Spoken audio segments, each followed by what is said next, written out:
Hello everyone. Am I audible? Okay. So welcome back to our channel EduSci Teach Classes, and this is our second session which is focused on UPTGT English exam जो कि आगे आने वाला है। और इस series में हम क्या करने वाले हैं, जो भी सिलेबस है यूपीटीजीटी का हम पूरा सिलेबस कवर करेंगे। इसमें आप रिवीजन भी कर सकते हैं, और अगर आपने प्रिपरेशन नहीं शुरू की तो आप यहाँ पर कंप्लीट प्रेप कर सकते हैं। ओके, इसमें सारे कंटेंट आपको फ्री में प्रोवाइड किया जाएगा। So please join us and begin your studies. Okay, so in हमने लास्ट सेशन में क्या डिस्कस किया था, विलियम शेक्सपियर को। एक क्विक रिवीजन हम कर लेते हैं यहाँ पे। विलियम शेक्सपियर थे, वे कौन थे? पोएट थे, प्लेराइट थे and actor. Okay, just quick revision यहाँ पे आप अपना भी देख लीजिए। अगर आप किसी एग्जाम के लिए प्रिपेयर कर रहे हैं, ये अच्छा वे है कि आप पहले नेक्स्ट क्लास लेने से पहले रिवाइज कर कराएं जो हमने लास्ट सेशन में किया है। ओके, तो रिवीजन में देखते हैं सबसे पहले कि विलियम शेक्सपियर कौन थे। पोएट थे, प्लेराइट थे एंड एक्टर थे। किस एरा में? रिनेसेंस। Okay, Elizabethan era. इनका बर्थ डेट क्या है बताइए? यस, 23 अप्रैल। ओके, वेरी शॉर्ट, ठीक है, यूज करेंगे हम इसमें जो भी है एब्रिविएशन वगैरह। ओके, पेरेंट्स कौन थे उनके? Father was John and mother Mary, Mary Arden. Father का ऑक्यूपेशन क्या था? फादर उनके ग्लोव मेकर थे। ओके, उन्होंने 18 की एज में शादी की थी किससे? एन हैथवे से। उनके 3 चिल्ड्रन थे। यस, आपको पता है, very good. Yes, university wits थे वे। आगे हम डिस्कस करेंगे who were university wits. Okay, उनको बरी, उनकी डेथ कब हुई थी? यस, 1616। ओके, 23 अप्रैल को ही हुई थी। ओके, उनको बरी कहाँ किया गया था? होली ट्रिनिटी चर्च में किया गया था। ओके, और क्या रहता है, हमने क्या डिस्कस किया था और कल? यस, उनको किस नाम से जाना जाता है? उनके सोब्रिकेट्स क्या थे? सोब्रिकेट याद रखना, वो क्या होता है? निकनेम्स। यस, उनको द बार्ड भी कहा जाता है, बार्ड ऑफ एवन भी यूज किया जाता है उनके लिए। Okay, and national poet of England. Okay, national poet of England, ये उनके सारे सोब्रिकेट्स वगैरह यूज किए जाते हैं। उनके उनका एपिटाइफ क्या था, वो भी हमने कल लास्ट सेशन में सब कुछ डिस्कस किया था। ये आपकी क्विक रिवीजन हो चुकी है। अब हम आगे बढ़ते हैं कंटेंट के साथ। Just give me a second, मैं इसको इरेज कर देती हूँ।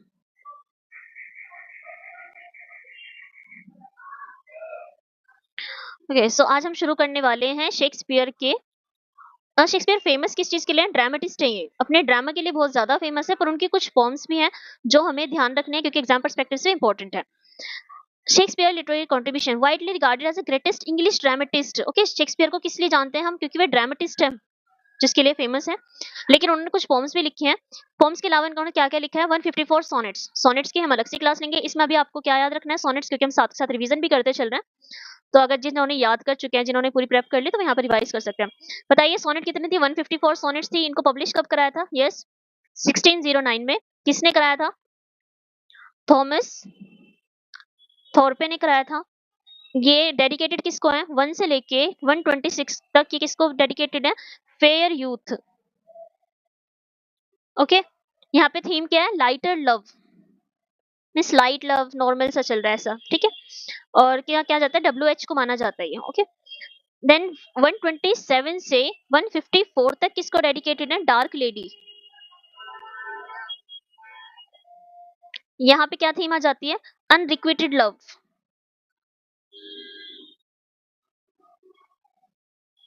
ओके, WH को यहाँ पे फुल फॉर्म क्या है WH की? ये सारे क्वेश्चंस आए हुए हैं, ठीक है, आपको याद रखना है।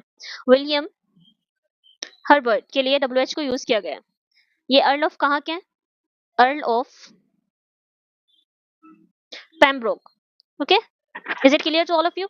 देखिए यहाँ पे 154 सोनेट्स लिखी हैं, 1609 में ये पब्लिश की थी। किसने कराई थी? थॉमस थॉर्पे ने।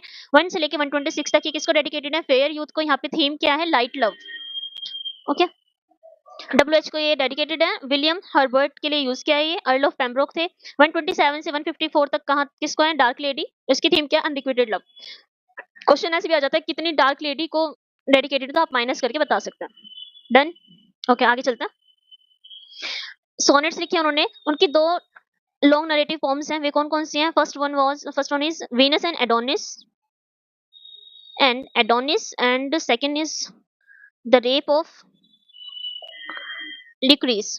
ओके, शेक्सपियर फेमस किस चीज के लिए? ड्रामा के लिए, सोनेट्स के लिए, उनकी 2 लॉन्ग नरेटिव पोएम्स हैं। ओके, और इसके अलावा कुछ माइनर पोएम्स भी हैं, हम उनको भी एक बार गो थ्रू कर लेंगे एग्जाम से पहले पहले। Okay, let's move forward. Shakespeare's poetic career क्या है? एलिजाबेथन एरा कहाँ से था? 1564 से 1616।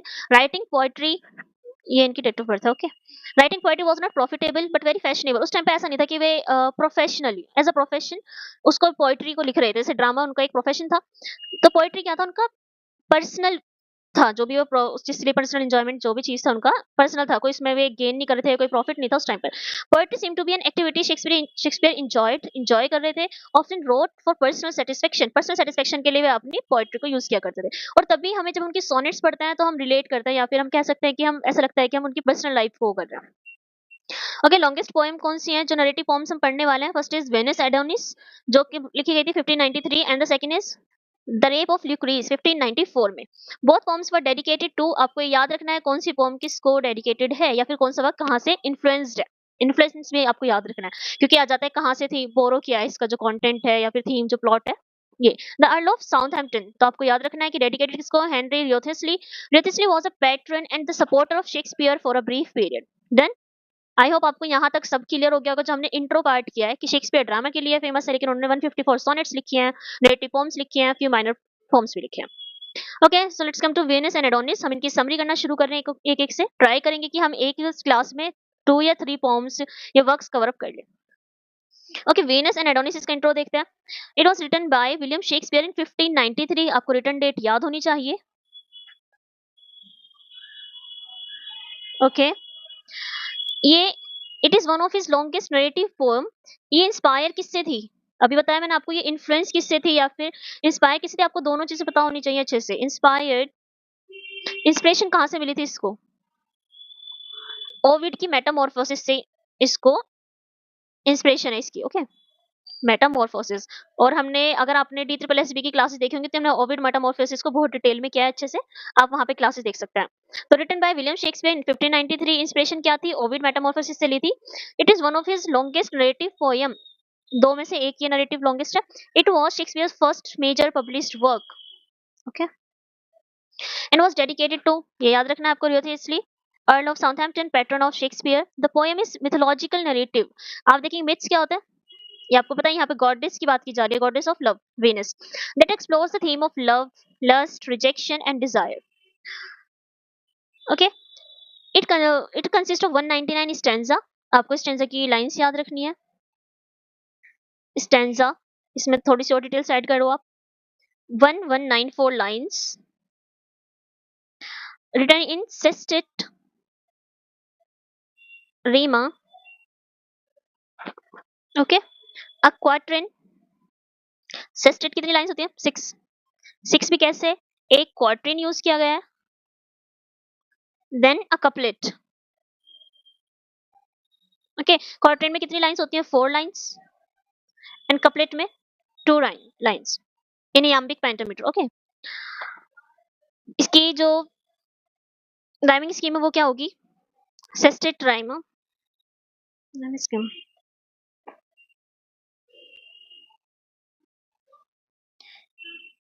ए बी सी सी।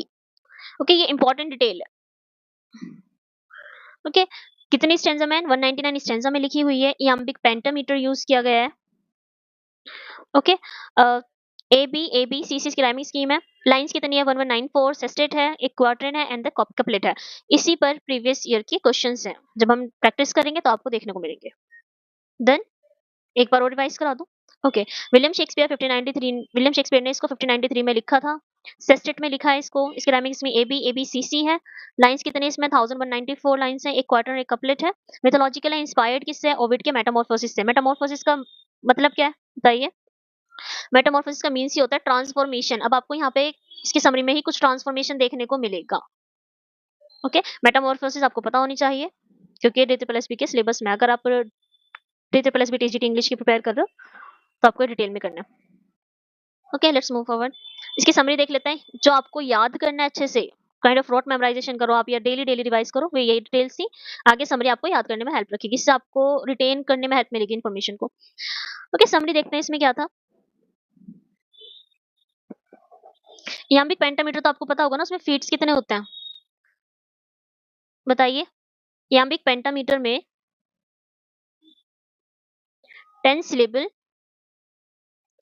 Means 5 feet। ओके, दो दो के पेयर बनते हैं।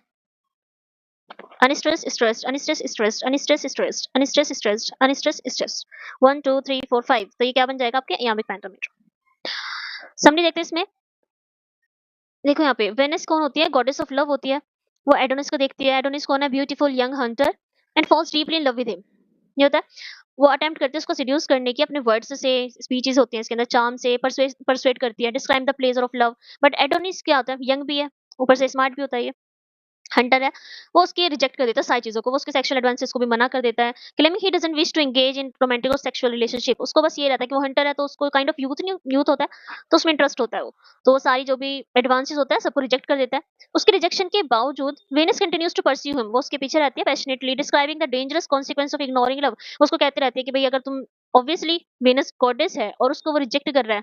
वेनस कौन, एडोनिस कौन था, मॉर्टल, और वीनस कौन है, ये एक गॉडेस है। तो कहीं ना कहीं सीक्वेंस तो देखने, कॉन्सिक्वेंस तो होंगे उसको रिजेक्ट करने के। Adonis more interested in hunting, वो किसमें इंटरेस्टेड है, hunting than in love, refuses again and goes off to hunt a wild boar. अब वो बोर को हंट करने चल दिया। यहाँ पे हमने तीन देख लिया characters, Adonis, Venus and bore. Poem and होती है, वो मना करती है कि वहां मत जाओ क्योंकि वहां पे तुम्हारी जान को खतरा है, लेकिन वो नहीं सुनता, भी मुझे जाना है, चला जाता है। Poem ends tragically as Adonis is fatally wounded by the boar, boar से वो हो जाता है। Venus devastated by his death, वो मर जाता है। वीनस को इसमें बहुत ही ज्यादा डिवास्टेटेड रिएक्शन देती है। Mourns his lost potential and the beauty, okay, कि वो मर गया, उसकी जो ब्यूटी थी वो भी चली गई, उसके लिए वो मोन करता है। फाइनल लाइंस में क्या होता है कि वेनस जो है वो ट्रांसफॉर्म कर दिया है एडोनिस ब्लड को, उसका जो ब्लड होता है उसको एक फ्लावर में। ओके, जैसे कि थीम बताया था आपको, मेटामॉर्फोसिस का मीन्स ही होता है कि ट्रांसफॉर्मेशन। तो जो उसका ब्लड होता है, जब वो बहुत ज्यादा दुखी होती है, तो उसके ब्लड को वो ट्रांसफॉर्म कर देती है फ्लावर। फ्लावर का नाम है anemone, symbolising his death and her eternal morning. ठीक है, तो उसके एटर्नल मॉर्निंग को शो करती है, क्योंकि वो गॉडेस होती है, उसको विजन हो जाता है कि जो एडोनिस है वो मर जाएगा if he will go for hunting, अगर वो हंटिंग के लिए जाता है। उसके जो हंटिंग डॉग होते हैं, एडोनिस होता है, वो सबके सब मर जाते हैं। उसको कौन मार देता है, बोर मार देता है। Torn apart on seeing his beloved dead, अब वो बहुत ही ज्यादा दुखी हो जाती है। ओके, इसके अलावा शी कर्स करती है ऑल्सो, वो क्योंकि गॉडेस है, तो वो कर्स करती है सभी लवर्स को कि as her own love couldn't be fulfilled, क्योंकि उसका खुद का लव ही फुलफिल नहीं हो पाया, तो rest of them shall also suffer. तो वो जितने भी लवर्स हैं दुनिया के, उन सबको कर्स करके कहते हैं कि ठीक है, क्योंकि मुझे मेरा खुद का प्यार नहीं मिल पाया, तो औरों को भी नहीं मिलेगा। Okay, the blood of Adonis the flower of white and purple. अब जो फ्लावर था वो किस कलर का था, व्हाइट। अब उसके ब्लड, जो ब्लड था वहां से किस कलर का फ्लावर आया था, purple and white. Okay, is it clear to all, summary, yes. Characters, Venus goddess of love and beauty, fertility को सिंबलाइज करते हैं। She is depicted as a passionate, seductive, determined to win Adonis affection. Adonis कौन है, a handsome young man who is indifferent to Venus affection. He represents innocence, chastity and rejection of lust and sexual love. The wild boar, a symbol of destructive nature. Okay, consequence of Adonis' disinterest in love, which ultimately leads to his death. Then, next form, the rape of Lucrece. The rape of Lucrece is a Shakespeare's psychological retelling of the Roman tale Tarquinius, Tarquin and the Lucretia, recorded by Ovid. Last वाला work था वो भी Ovid से inspired था, and this work also inspired by Ovid's Metamorphosis. Okay, we will see transformation also here also. So the Rape of the Lucrece was written in 1594 and printed by Richard. Please note it down here. Printed by Richard Field. These details are important. Okay. Psychological detailing है Roman tale की. Written in 1594, printed by Richard Field. The poem begins with a prose. Prose dedication addressed to the Earl of Southampton. The dedication opens with the line, "The love I dedicate to your lordship is without end." Okay, यहाँ पे dedication वाली open lines हैं जो opening में है हमारे पास। यहाँ पे किसको एड्रेस की गई है? अर्ल ऑफ साउथहैम्पटन को। शेक्सपियर बिगिंस विद आर्ग्यूमेंट, छोटा सा प्रोज है ये। ओके, इसको नहीं भूलना, ये शॉर्ट प्रोज है। मोस्टली जब हम रीड कर रहे होते हैं तो रेप ऑफ द लिक्रिस की समरी पढ़ के चलते बनते हैं आगे, पर हमें ध्यान रखना है कि बिगिनिंग किससे होते हैं? द आर्ग्यूमेंट से। ये शॉर्ट प्रोज है, section that recap the entire plot of Roman tale. तो जो आर्ग्यूमेंट वाला पार्ट जो इसमें लिया गया है वो किस लिए किया गया है? ताकि वो रिकैप कर सके क्या? Entire plot of Roman tale. Argument following the dedication there is a prose paragraph title the argument. Okay, उसको अलग से टाइटल दिया हुआ है जो समराइज करता है हिस्टोरिकल कॉन्टेक्स्ट को। ओके, आर्गुमेंट वाला प्रोज किस लिए? हिस्टोरिकल कॉन्टेक्स्ट को समराइज करने के लिए। स्ट्रक्चर देख लेते हैं यहाँ पर इसका। The poem consist of 1855 lines, 1855 lines है, divided into 265 stanza, each containing 7 lines. Last poem was written in sestet. Sestet कितनी लाइंस होती है? 6 लाइंस। आपको ये याद रखना, इस पे क्वेश्चन आएगा। 6 लाइंस। ओके, सेस्टेट लास्ट वाली जो पोएम थी, Venus and Adonis. Rape of the Lucrece किसने उसमें लिखा हुआ है? 7 लाइंस। इसको क्या बोला जाता है? Yes, rhyme royal. Okay, the poem is written in iambic pentameter again. Okay, iambic क्या होता है? पेंटामीटर थी, आपको पिछली अभी बता दिया लास्ट पोएम में। A common meter in Shakespeare's works, जितने भी शेक्सपियर के वर्क्स हैं हमें ये वाला ही मीटर देखने को मिलता है। The rhyme scheme of for each stanza, rhyming scheme क्या है? ए बी बी सी सी। 6 वाले में क्या था? ए बी सी सी। इस वाले में क्या डिफरेंस है? सिर्फ ए बी, ये बी एक्स्ट्रा आया है। ओके, तो राइम रॉयल यहाँ पर बन गया। The events of the poem are set in 509 BCE during ancient Roman times.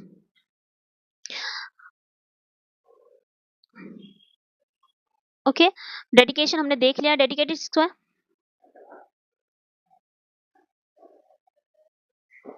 Henry Wriothesley. Okay, poem begins in, ये वाली जो पोएम है वो कहाँ बिगिन होती है? Begins in medias res. जब हमने एपिक, जब हम D++BTGD की क्लासेस कर रहे थे उसमें हमने डिस्कस भी किया था मीडियरिस। मीडियरिस क्या होता है? इन बिटवीन, कि जो वर्क है हमारा बिल्कुल शुरू से शुरू नहीं हुआ, वो इन बिटवीन। जैसे अभी ये रोमन टेल, हिस्टोरिकल कॉन्टेक्स्ट इसीलिए बता रहे हैं कि कोई रोमन टेल है उसको चल रहा है और बीच में से कोई वॉर है, वहां से ये शुरू कर देंगे पोएम। ओके, इन बिटवीन शुरू हुई हुई है, in the middle, in between, और we can say in the middle. Okay, एक और चीज याद रखनी है इसको आपको। वेट, 1594 में रिटर्न भी थी और 1594 में ही इसको एंटर किया गया था किसमें? स्टेशनर रजिस्टर। ओके, और आपको ये सभी वर्क्स देखने हैं कि स्टेशनर रजिस्टर में कौन कौन से वर्क को एंटर किया गया है। Okay, get back to the point. Okay, ये डिटेल से एक बार फिर से रिवाइज कर लो आप। The rape of the Lucrece psychological detailing है रोमन टेल की। ये इन बिटवीन शुरू हुई हुई है, 1594 में ये इसको पब्लिश कराया था। प्रिंट किसने किया था? रिचर्ड फील्ड ने। इंपॉर्टेंट है, आपको याद रखना है। स्टेशन रजिस्टर में कब एंटर किया था इसको? 1594 में। ये रेप ऑफ द लिक्रीज शुरू होती है एक प्रोज से, शॉर्ट प्रोज है, उसका टाइटल क्या है? The argument. ओके, एड्रेस किसको क्या? Earl of Southampton. शुरू की लाइन क्या? Dedication, the love I dedicated to your lordship is without end. Structure इतनी लाइंस में जो आपको याद रखनी है। सेकंड लॉन्गेस्ट नरेटिव फॉर्म है ये। याम्बिक पेंटामीटर है, राइम रॉयल का यूज किया है स्टैंजा, इसमें 7 लाइंस है। ओके, इसकी राइमिंग स्कीम क्या है इसमें? A B B C C. 509 BC में लिखा गया था। इसकी लोकेशन कहाँ पर है याद रखना आप? आर्डिया, रोम, कोलेटियम। ओके, इसको नहीं भूलना है, ये क्वेश्चंस आता है और यहीं से क्वेश्चंस आते हैं। समरी से इतने क्वेश्चंस नहीं आते। जो आपके इंपॉर्टेंट चीजें यहाँ से डिटेल्स बनती है जो कि आपको याद ही होनी चाहिए। ठीक है, let's come to the summary. अब हम समरी की करेंगे। सेटिंग हम देख ही चुके हैं। रोम, आर्डिया एंड कोलेटियम। ओके, कैरेक्टर कौन होंगे हमारे पास? ये हम साथ ही साथ डिस्कस करेंगे। One evening in the town of Ardea, Ardea के टाउन में where a battle is being fought, Roman की कोई बैटल चल रही है। टू लीडिंग रोमन सोल्जर्स, अब हमारे पास सोल्जर्स हैं, कौन कौन है आप याद रखिए? टारक्वीन एंड कोलेटाइन। टारक्वीन एंड कोलेटाइन। वे बात कर रहे हैं तो कोलेटाइन डिस्क्राइब करता है अपनी वाइफ को कि मेरी वाइफ है ल्यूक्रीस, और वो उसकी बहुत ही ज्यादा तारीफ कर देता है उसकी चेस्टिटी की, कि वो कितनी ज्यादा सुंदर है। वे बात कर रहे हैं नॉर्मल। ओके, वो अपनी वाइफ को मेंशन करता है ल्यूक्रीज को, how beautiful she is, and Lucrece chaste है, ग्लोरियस है। अब टारक्विन जो है वो कोलेटाइन के घर पे सोचता है कि ठीक है वहीं रुका जाएगा। ट्रेवल्स टू कोलेटाइन्स होम, वहां जाता है। ल्यूक्रीस उसको वेलकम करती है। वो बहुत ज्यादा ना क्यूरियस हो जाता है कि लाइक मैं भी देखना चाहता हूँ, कौन इतनी ज्यादा तारीफ सुन चुका है वो उसकी। द ल्यूक्रीस वेलकम्स हिम, उसको वेलकम करती है। टारक्विन एंटरटेन्स हर, आता है with stories of her husband stead on the battlefield, बताता है कैसे कैसे क्या हुआ है, हम साथ में थे, ये सारी चीजें। Tarquin spends the night at Collatine's house, की ठीक है तुम्हारे घर पे ही रुकूंगा। पर जो थिंग्स होती हैं वो टेक्स अगली टर्न। ओके, चीजें कब बेकार हो जाती हैं। Tarquin spends the night at Coratine's house and is torn by his desire for licorice. तो यहाँ पे जितने भी थिंग्स हैं वो टर्न हो चुकी हैं, और जो पहले नॉर्मल चलता था अब ये एक अगली टर्न ले लेगी यहाँ पे। His desire overcomes him and he goes to licorice chamber. उसके चैम्बर में आ जाता है where she is asleep. He reaches out and touches her, like which walks her up. She is afraid. He tells her that she must give him into. Then she tries to seduce her, but because she was chaste, तो इसलिए वो मना कर देती है ऐसी चीजें, लेकिन वो उसको रेप कर देता है। Then she tells her husband, वो सुबह के टाइम उठती है, वो अपने हस्बैंड को बताती है कि ठीक है क्या क्या हुआ था। एंड शी स्टेप्स हरसेल्फ, और अपने आप को मार लेती है। कोलेटाइन वांट्स टू किल हिमसेल्फ। अब कोलेटाइन क्या चाहता है कि वो इतना सब कुछ हो चुका है, वो अपने आप को मारने की सोचता है। उसके सामने उसकी वाइफ ने सुसाइड कर लिया। Collatine wants to kill himself but Brutus, यहाँ पे कौन आ जाता है, Brutus. Okay, and tells him to take revenge. वो कहता है कि अच्छा खुद को मारने से कुछ नहीं होगा, suggest that revenge is better choice, कि इससे ज्यादा अच्छा है कि हम रिवेंज ले लेते हैं। The soldiers and Collatine then decide करते हैं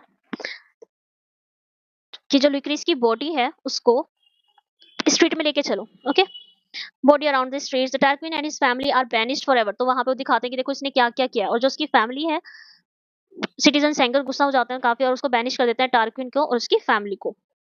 और उसको करने के बाद में जो ल्यूक्रीस है उसकी चेस्टिटी को क्या किया जाता है, सेलिब्रेट किया जाता है लास्ट में। तो यहाँ पे उसकी जो कोलेटाइन होता है वो मरने से ज्यादा बेटर होता है कि उसका जो दोस्त सजेस्ट करता है ब्यूटस कि ऐसा करो तुम रिवेंज लो, ल्यूक्रीस भी मर गई तुम भी मर जाओगे, तो उसकी चैस्टिटी तो ऐसी रह जाएगी। तो कहता है कि तुम उसको जाओ, उसका रिवेंज लो, उसको बैनिश कर देता है, लास्ट में उसकी ल्यूक्रीस की चैस्टिटी को सेलिब्रेट करता है। ओके, तो ये हमारी दोनों पोएम की समरी थी। ये डिटेल्ड समरी, ये मैंने किसी सोर्स से ली थी तो वो इम्पोर्टेंट नहीं है। ठीक है, तो आपको ये इतनी डिटेल में समरी कुछ करने की जरूरत नहीं है। इसकी आपके लिए जो इम्पोर्टेंट था वो क्या था, आपके इसके कैरेक्टर्स पता होने चाहिए, इसकी जो कंपोजिशन डिटेल्स है आपको ये पता होनी चाहिए सारी ही, स्ट्रक्चर ऑफ द पोएम जो हमने अच्छे से डिस्कस कर लिया है। Okay, in next class we will discuss.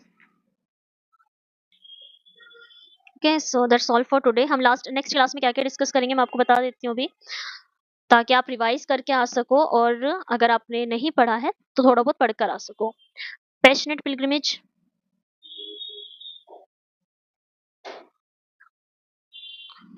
Phoenix and turtle, lovers complaint, और इसके अलावा जो भी इंपॉर्टेंट फॉर्म होगी we will discuss in next session. Okay, thank you.